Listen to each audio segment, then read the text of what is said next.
Hi, my name is Peter and welcome back to the channel. In this episode, we're gonna talk property levers and properties. So, what are we talking about? What are property levers?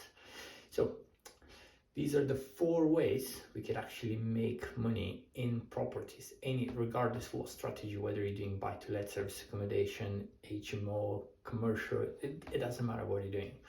So the first profit lever is discount. So that's the ability to buy a property, it doesn't matter what sort of property it is, at a discount. Okay, so if let's say a house is worth 100,000 and you manage to negotiate and get it for 90,000, that straight away it means you've made 10,000 profit. So as simple as that, but that's just like the basic of it. So the problem with buying at a discount, it's not a recurring income. You get it only once when you buy the property, and that's it.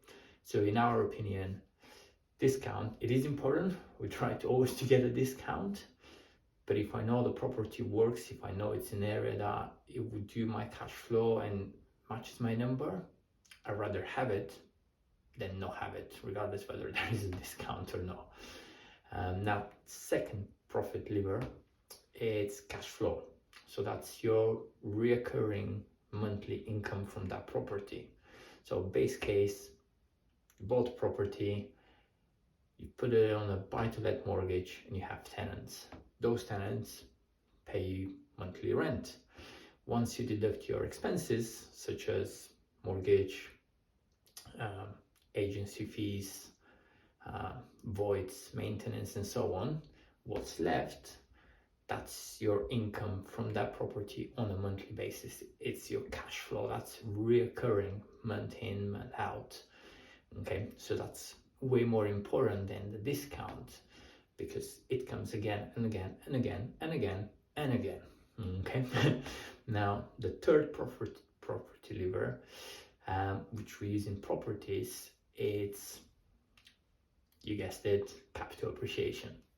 So in UK, on average, what has been seen for the past 100 odd years, it's 7.9% average per year across the UK. Obviously, in some places that's going to be more, in some places it's going to be less, it's going to vary year to year, but we know in UK, on average, that's what it is, 7.9%, meaning if you buy a house that is 100,000 this year, in 10 years, that house will be roughly double. And I know that sounds crazy, but look any charts, maybe speak with your parents and they're like, oh yeah, that house we bought for 20,000 is now 150,000, and it just happens like that. That's one of the advantages of UK property market. We touched on that in the last video, so if you've not watched it, go one video back. I think it's the second on the playlist. But yeah, that's really important. Now the fourth property lever, it's again is to do with the UK property market and the uniqueness of it, shall we say.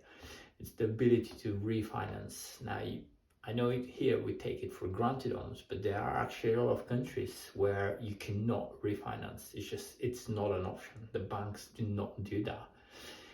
In UK, if you bought a house for 100,000 and then in 5 years time, this house, let's say the property market is gone by whatever percentage, that house, let's say it's 120,000, okay, so it's gone up by 20,000. You have the ability to go to the bank. They send you a valuer who basically do a new valuation and say, hey, now that house is worth 120,000, 20,000 more. So you could take a new mortgage on that house, again, 25 to 75%. So you need to leave 25% deposit if it's a buy-to-let, okay?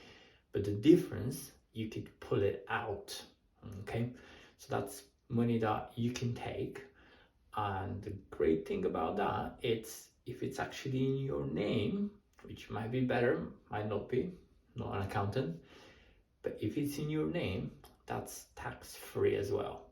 So you got tax-free income from refinancing properties that are in your name, which is pretty unique because in UK you get taxed on everything.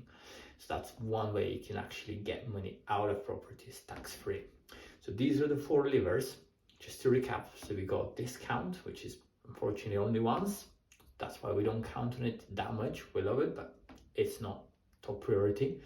Cash flow, really important. You want to be cash flowing. You don't want to have properties that have negative cash flow, because then you need to keep putting money in them. It's just not worth it most cases. Number 3 is the capital appreciations. Basically, that's just the property going up in value through the years. And number 4 is ability to refinance. Basically, when the property's gone up, to pull money out, refinance, and use this money refinance to invest in another property or something else. But yeah, it just allows you to use the compound effect to the best of its power. So if that was interesting and you want to learn more about properties, investing, personal finance, follow the channel, you can subscribe, takes a second, and see you next time.